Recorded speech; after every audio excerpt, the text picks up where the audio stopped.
Bienvenue dans ce journal dont voici les titres. Le président Alpha Condé a convoqué mercredi 9 septembre 2020 le corps électoral pour l'élection présidentielle du 18 octobre 2020.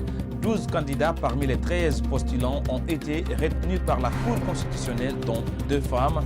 Les réactions, c'est dans cette édition d'information. En cette période de grandes pluies, plusieurs produits destinés à la grande consommation se décomposent sur la route avant d'arriver à Conakry. C'est le cas des produits et légumes provenant de l'intérieur du pays. Les femmes vendeuses dans les différents marchés montent au créneau pour dénoncer cet état de fait. Les Échos, c'est dans ce journal. Bonsoir et merci pour votre confiance placée en Star 21 TV pour vous informer. On ouvre cette édition d'information par le Parti des démocrates pour l'espoir, PADES, qui sort de son silence quelques heures après son exclusion du Front national pour la défense de la Constitution. Le PADES déclare avoir pris acte de la décision des responsables du Front. Selon le rapporteur du directoire de campagne du parti PADES, leur parti va continuer le combat dans les urnes. C'est un reportage de Yaye Oumoubari et Sayon Kamara. C'est une réponse du berger à la bergère. Le Parti des démocrates pour l'espoir PADES a à son tour pris acte de la décision des responsables du FNDC d'exclure leur formation politique de toutes les instances du mouvement. Malgré cette exclusion, le PADES n'entend pas baisser la garde. Non, ce n'est pas une trahison, c'est une incompréhension. D'abord, le FNDC, tout citoyen guinéen qui se sent épris de paix et de justice, qui est inquiet de la démocratie guinéenne, est membre du FNDC. Nous sommes toujours membres du FNDC. Mais les déclarations qu'ils ont faites, il n'y a pas de problème. Nous prenons acte. Tout ce qu'ils peuvent, c'est de dire que quand il y a de plénières, ils ne vont pas nous convoquer. Quand il y a réunion au niveau du comité de pilotage, ils ne vont pas nous faire part. Ça, nous acceptons. Mais ils ne peuvent pas dire que nous ne sommes pas du FNDC. Nous ne combattons pas pour la Constitution. Pour cet activiste du parti PADES, la meilleure façon de promouvoir l'alternance démocratique est d'aller aux élections. La meilleure manière de combattre, de faire revenir, de réhabiliter la Constitution pour laquelle on a lutté, c'est d'aller aux élections. Parce que nous sommes sûrs, nous allons gagner ces élections. Imaginez, si on laisse Alpha Condé seul aller dans ces élections, c'est qu'on valide son troisième mandat. Mais on peut le battre dans les urnes. Parce qu'aujourd'hui, le bastion où il se sent fier, où il se sent fort, ce bastion-là a basculé du côté du PADES, au niveau de la Haute-Guinée. Et tout le monde peut le témoigner. Actuellement, les manifestations qui se sont faites là-bas, la population de la Haute-Guinée s'est sentie trahie par le régime du professeur Alpha Condé. Et nous, le PADES, nous nous sentons forts là-bas et nous nous sentons forts au Fouta parce que les projets que le docteur Ousmane Kaba apporte au peuple de Guinée, c'est un projet rassurant, c'est un projet qui va nous permettre de gagner par les urnes. Le PADES du docteur Ousmane Kaba, le RDG de Maître Abdoul Kabel et Camara et l'UFDG de Cellou Dalein Diallo sont des partis politiques membres du FNDC à avoir divorcé avec le mouvement. Je vous le disais au sommaire, le président Alpha Condé a convoqué mercredi 9 septembre 2020 le corps électoral pour l'élection présidentielle du 12 octobre. Selon le décret lu à la télévision nationale, le scrutin présidentiel aura lieu le dimanche 18 octobre 2020 sur toute l'étendue du territoire national. La Cour constitutionnelle a publié la liste des 12 candidats retenus pour ce scrutin, dont 2 femmes. C'est un reportage de Houssaïna Toubar et Ibrahima Khalil Silla. L'opposition extra-parlementaire suit de près l'évolution du processus électoral en Guinée. Parmi les 13 candidats postulant pour le fauteuil présidentiel, 12 ont été retenus, dont 2 femmes. Le président du parti Rassemblement pour la République, PRP, a une autre analyse de la décision de la Cour constitutionnelle. Mais c'est justement aujourd'hui qui représente un grand poids de la forêt. Il faut tout faire. Sinon, écoutez, comment se fait-il que tu vas envoyer tes dossiers et que le greffier dit que oui, ton dossier c'est OK, c'est en forme, et puis on te donne un récépissé, comme on a donné pour tout le monde. Tu vas encore, tu te vois avec le corps médical, on dit que oui, ta santé est bonne, mais je ne vois pas, c'est purement politique. Mais même si ils peuvent éliminer tous les candidats de la forêt, mais qu'ils sachent que c'est la fin de leur règne, c'est la fin du pouvoir, ils n'ont qu'à comprendre ça.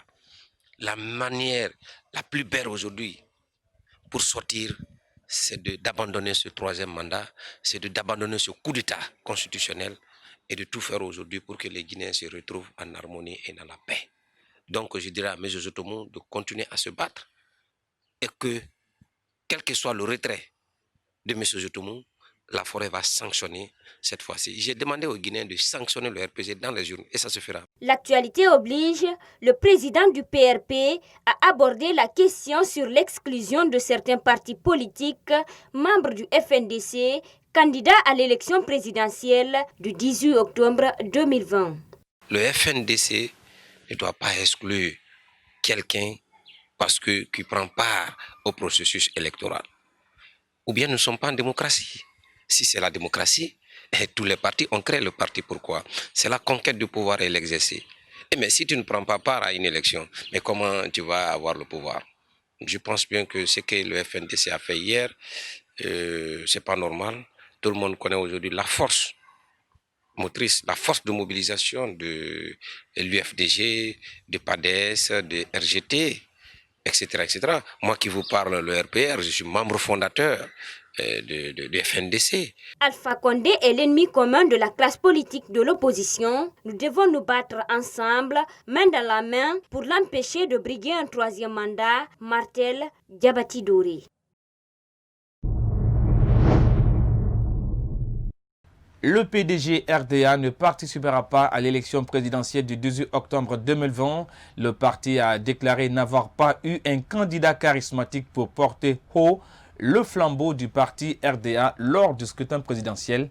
C'est un reportage de Sayon Kamara. Au cours de cette conférence de presse, le PDG RDA a annoncé son retrait de la course pour l'élection présidentielle du 18 octobre 2020. Le porte-parole de circonstance tente de justifier ce qui motive cette décision du bureau politique national du parti de l'ancien président, Feu Ahmed Sékou Touré. Sachant que la candidature du camarade Mohamed Touré serait irrecevable pour des raisons de non-conformité juridique et d'absence du territoire national, et que l'honorable Oye Beyago, suivant le vide juridique constitutionnel sur l'âge minimum requis à la présidentielle, ne pourrait être candidat. Pour ces raisons, et au vu de la situation politique précaire que vit notre pays et pour des raisons historiques, le bureau politique national du PDG RDA a décidé de surseoir sa candidature à l'élection présidentielle du 18 octobre 2020. Cette décision n'implique pas une échéance présidentielle au-delà du 18 octobre 2020. Le bureau politique national invite les militants à resserrer les rangs pour arracher par les urnes ce qui nous a été retiré par les armes. Depuis plusieurs années, le secrétaire général du PDG RDA croupit en prison aux États-Unis d'Amérique. Le bureau politique national du parti accuse les autorités de ne rien faire pour la libération de leur mentor Mohamed Touré. Disons que nous ne sommes pas encore satisfaits parce que quand vous parlez d'État à État, c'est les autorités qui sont en vue. Et si ces autorités ne prennent pas une disposition concrète pour le faire, ça veut dire quelque part qu'il y a anguille sous roche. Et par rapport à cela, nous nous sommes obligés, en tant que parti politique, en tant que famille. Donc, ce que nous pouvons supposer, c'est que, étant citoyen guinéen, l'État va s'impliquer, n'est-ce pas, à la libération du camarade Mohamed Touré. Surtout qu'il n'a pas maille avec la justice guinéenne. Il a maille avec la justice américaine. Malgré cette non-participation à l'élection du 18 octobre 2020, les cadres du bureau politique national du PDG RDA se félicitent des scores obtenus lors des 2 dernières élections, soit 18 conseillers communaux et un siège au sein de la 9e législature guinéenne. Le PDG RDA n'exclut pas de faire des alliances pour l'élection présidentielle du 18 octobre 2020. Justement, quelques heures après la publication de la liste officielle des candidats pour le scrutin présidentiel du 18 octobre 2020, certains responsables de la société civile guinéenne se disent être confiants par rapport à la tenue de l'élection. Cependant, d'autres opposants au régime d'Alpha Condé ne sont pas d'accord sur les modalités de la tenue du scrutin. C'est un reportage de Jeannette Akou-Agbodré. La Cour constitutionnelle a affiché la liste provisoire des candidats aux élections présidentielles ce mercredi 9 septembre 2020. Participer à la présidentielle, c'est d'accompagner un processus d'enfoncement et de dérives dangereuses de l'ensemble des institutions publiques de la Guinée, a déclaré Baouri. Le président de la République, il est en contradiction flagrante avec l'esprit de la Constitution de 2010 qui dit qu'un président de la République, quel qu'il soit, ne peut pas faire plus de 2 mandats. Or, il est en train de se présenter pour un 3e mandat. Vous avez un pays dont la Constitution est invalide du fait d'abord de la violation des dispositions d'intangibilité de la Constitution de 2010, en plus de la falsification qui est intervenue après le 22 mars pour dire qu'un texte qui n'a jamais été présenté à qui que ce soit est actuellement la Constitution de la République de Guinée. Ça, c'est un élément fondamental. Pour cet autre activiste de la société civile, les élections présidentielles se dérouleront dans de bonnes et meilleures conditions. D'abord, plus la compétition électorale est ouverte et inclusive, nous, observateurs, nous nous sentons à l'aise parce que l'un des buts fondamentaux de la démocratie, c'est d'avoir une compétition ouverte et saine. Donc, ça s'appelle élection inclusive.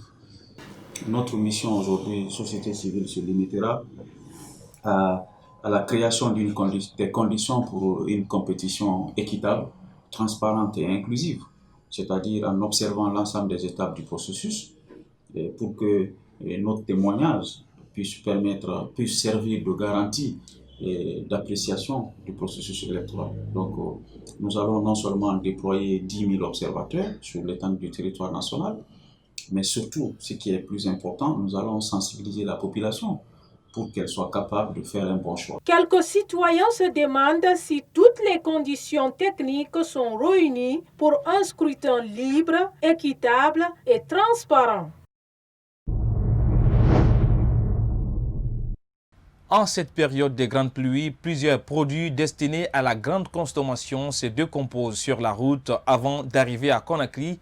C'est le cas des fruits et légumes en provenance de l'intérieur du pays, une situation qui s'explique en grande partie par l'état de dégradation poussé des routes. C'est un constat de Ousmane Kaba Keïta et Ibrahima Payi Kamara.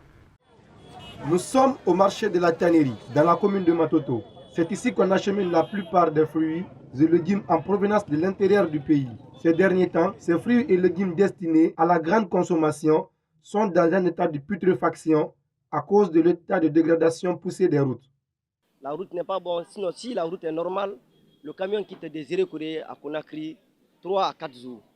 Bon, réellement, aujourd'hui, nous souffrons de la route. Les camions rentrent ici 9 jours, 7 jours, ça dépend. Et vraiment, ça, ce n'est pas bon pour les fruits. Quand l'État regarde sur la route et la route est bien faite, donc c'est mieux pour nous. Sinon, vraiment, nous souffrons. La forêt apporte beaucoup de choses dans la capitale. Et quand on dit maintenant que la route de la capitale est gâtée, vraiment, ce n'est pas facile. Supposons, je prends l'exemple, tu as 7 locaux à 100 000 francs. Tu fais le transport, 50 000, ça fait les 150 000. Le camion vient maintenant, vous vendez le locaux et ça tombe maintenant jusqu'à 70 000. Donc tu as perdu 80 000 francs. Ces vendeuses et convoyeurs enregistrent d'énormes pertes. À en croire ces commerçantes, une quantité importante de ces fruits et légumes termine leur course dans la poubelle. Quand on achète à Zéro Kouré, pour venir ici, ça va être gâté. Donc, on voulait que le président va nous aider, il va arranger la route.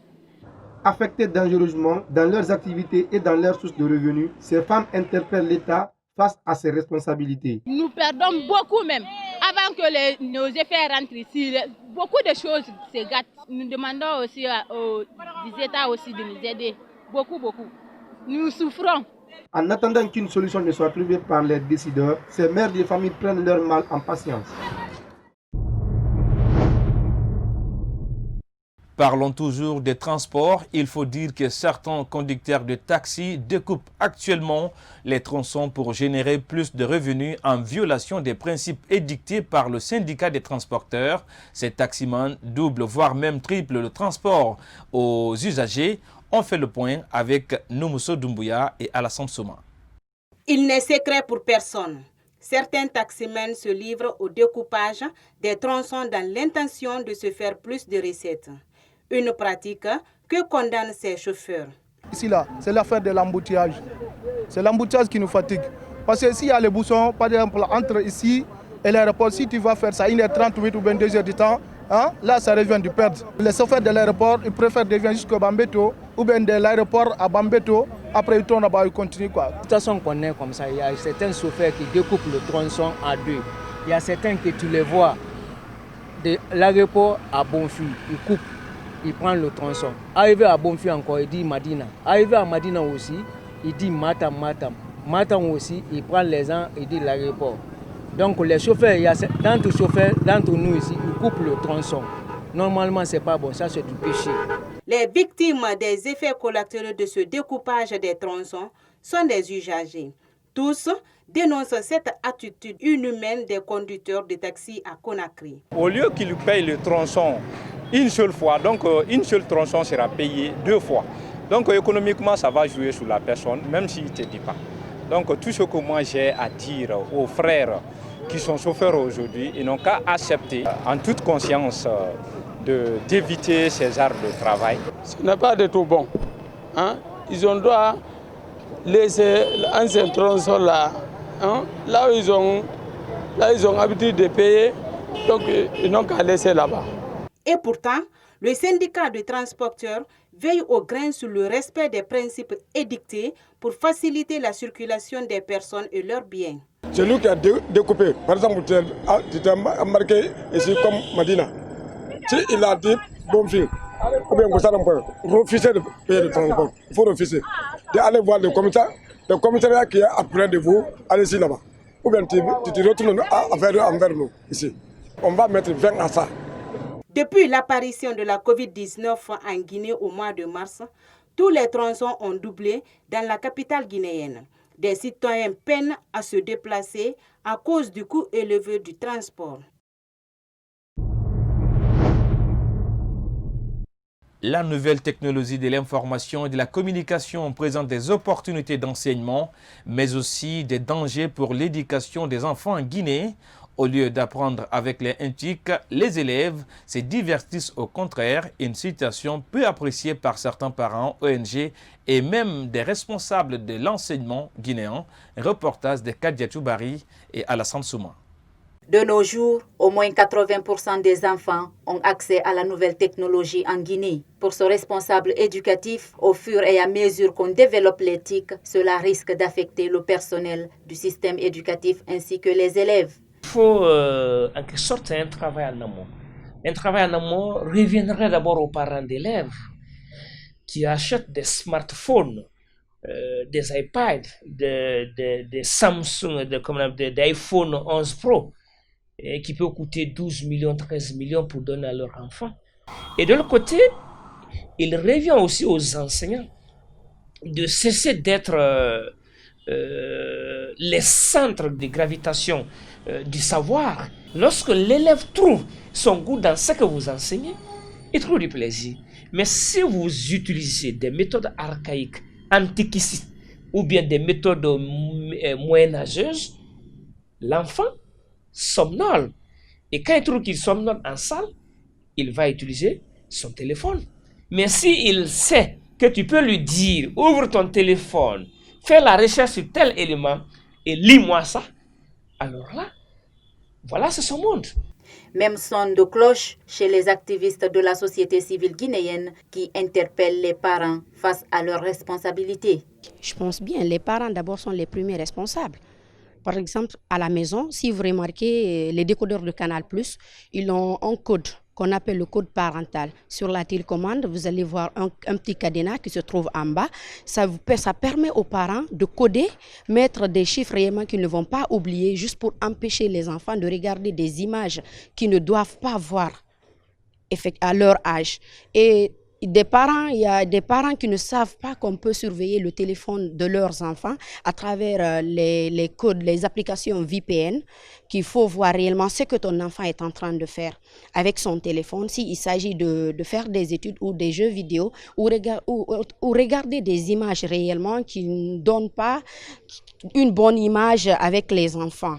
Si vous voyez aujourd'hui, la dernière fois, 3 mineurs ont été arrêtés pour un cas de viol qui se sont servis d'une vidéo sur Internet. Donc, il y a des conséquences néfastes et les parents sont les premiers responsables. Pour ce parent d'élève, il y a trop de laisser-aller dans les différents foyers. Certains parents éprouvent même le plaisir d'acheter des téléphones Android à ses enfants sans mesurer les dangers. J'ai remarqué que la technologie, c'est très bien, ça fait avancer le développement économique et social des pays. Mais ce que je remarque, pas ici, même ailleurs, même dans les pays européens, les parents ont des problèmes avec les enfants sur la question de connexion sur les réseaux sociaux. Alors que c'est à partir de cette technologie, on peut faire des recherches. Donc ce que je demande aux parents, c'est de refuser systématiquement les appareils Android aux enfants.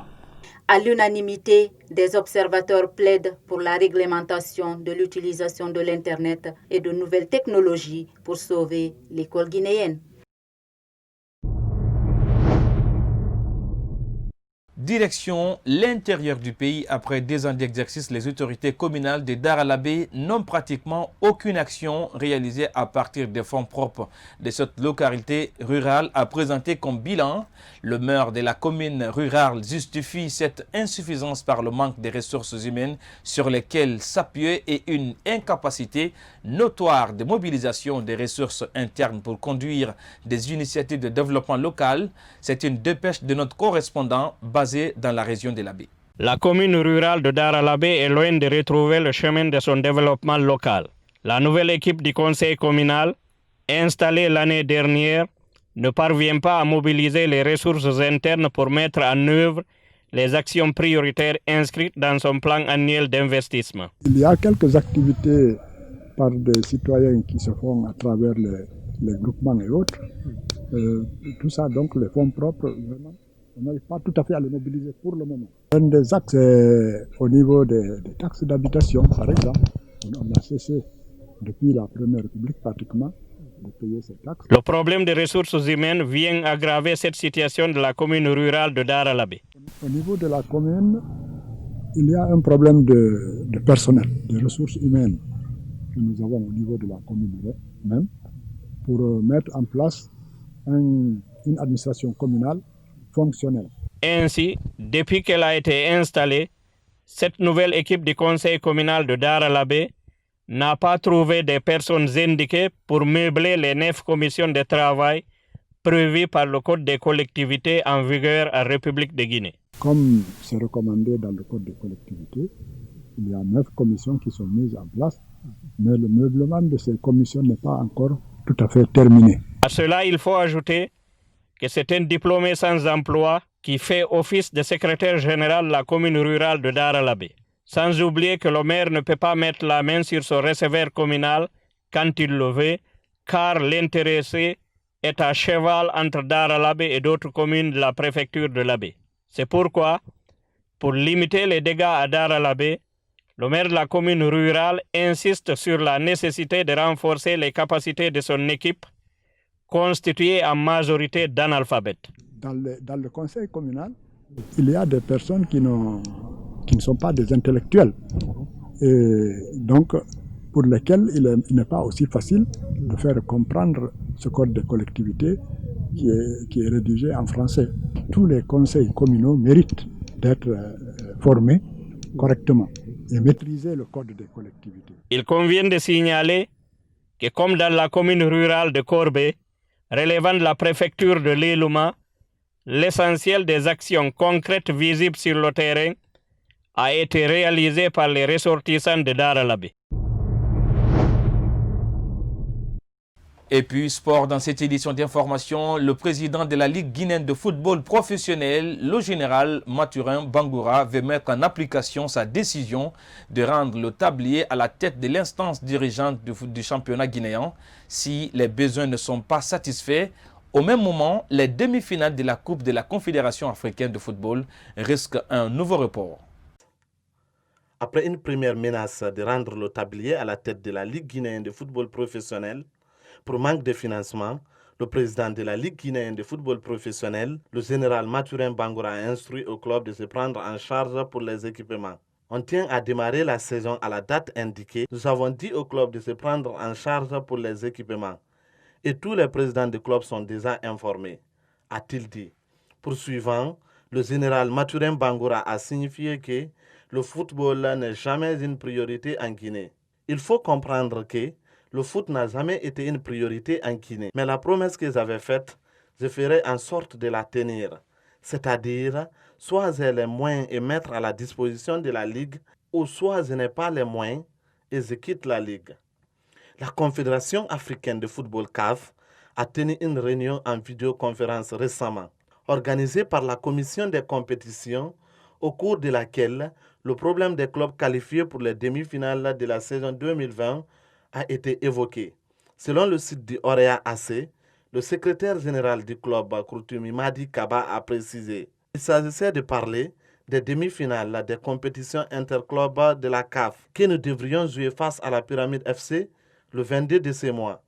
Vous le savez, depuis le 4 septembre, la Fédération royale marocaine de football avait fait une proposition de report jusqu'en fin octobre. Nous avons donc discuté sur cette proposition et les petits problèmes qui en découleraient, notamment ceux liés au déplacement des équipes et leur hébergement. Chaque club a parlé des différentes conditions et de la manière dont ce report pouvait avoir lieu. Kroutumi Madi Kaba a rajouté. Par après, la commission interclub a acté cette demande faite par la FRMF, c'est-à-dire fin octobre. Je peux dire que ça serait certainement reporté, mais ce n'est pas encore officiel, puisqu'on n'a pas reçu le compte-rendu de l'instance dirigeante du football CAF, qui doit valider ou invalider cette décision.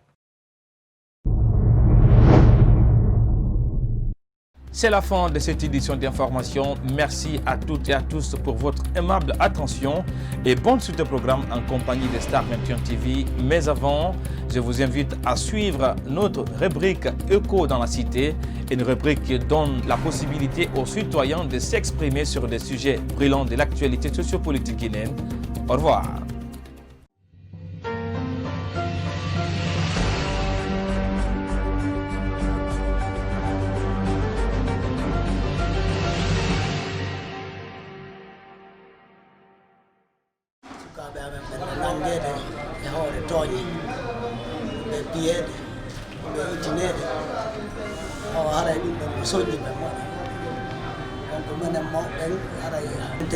quartier Kobaya wani dara Roma woni ala menen fala yo be wallito men e dum don acca so jimi moƴƴa ɗum hitande kala lewru kala saayi kala ɓe aray ɓe mbiya men ga ɓe tooña men ɓe nanga sukaɓe amen ɓen ɓe sokoya ɓe ittina men mbuuɗo kadi ka banngal nawnare ɗo aray meɗen tori laamu ɗum ɗuɓe fuɗɗitan men juulirɗe ɗe aray menen ko ɗum ɗo woni komin faala juulirɗe ɓe geru juulirɗe ɗen hetto ɓay marché ji ɗin no udditi e baariji ɗin no udditi ɗum ɗon fof no golluɗo kono juulirɗe ɗen kañum no soka yimɓe ɓen ala fottude juula wade kiyete muna kalan fiiti mo hade mo woni fiiti mo hambe muna woni fi ko tan mo muslamati mo mo hade balu e hali mu'min mo muslamati mo musalamu so mo wasesa le ko ko mo hade balu madi donc men kasa mo madi ama mo wala fala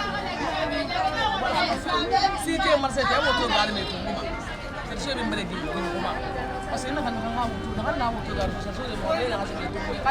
mi me fola ana masakenya ala mana jankuru wala misiri elaka donc afela kuma brase bi nyakba te fleri bi fukil waka e bana donc afela te sana me ba ko ko so mo mi sa ni ko la jankuru to ko be da bra yele imi wa enquête e de di yambolo fu itambolo aje bon kono yani jankuru ye anfa ko ko le flota anfa la donc wala ma jankuru wala ileri vraiment bogi jamane bara koroko mo bara toro sare munana mufama makiti sare musoma famille do gondi al transport imastoma donc nanara fure na kana o mayamane ko na ala makani yami garabi wa we garaba mo ga donc afele bu sarafe cc dibi ju fure fe fala sare munana ala ga mo ga mange ala ga ayala ala ga ratanga ala ga fure nya ibama ala ga mo ga yamane dibiri mali ala ga mufamali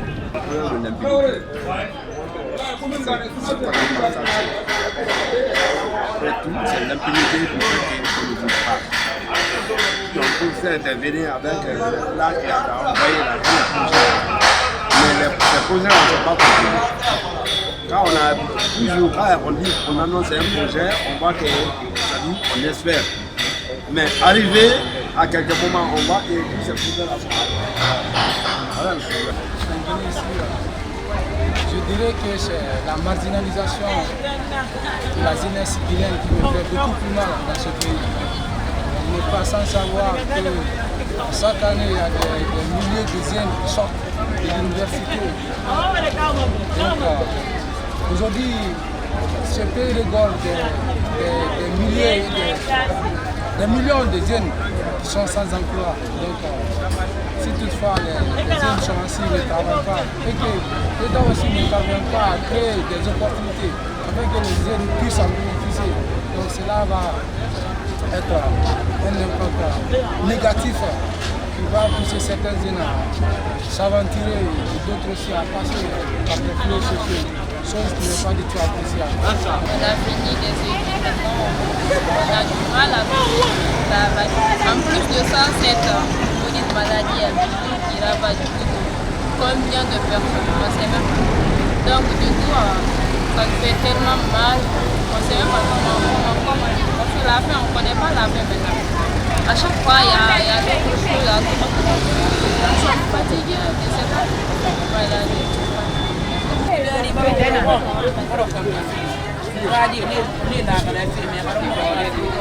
kami ne fa mu boy fe ne bara ko ana ma ne bara fi bara to ka o lo ko imata ni ka ma di le fe mu na le di bara ko ko amu lang ka jigeri ko ka ka daw tan ni fa mu ko ko ka fa ni ke ne o tan bi ko ko na ko mali ko mu ko ka fa ko mu ko ka ka ko mo ko ni ko fa mu fa ma ko mo ko ni fa ko fa bara fa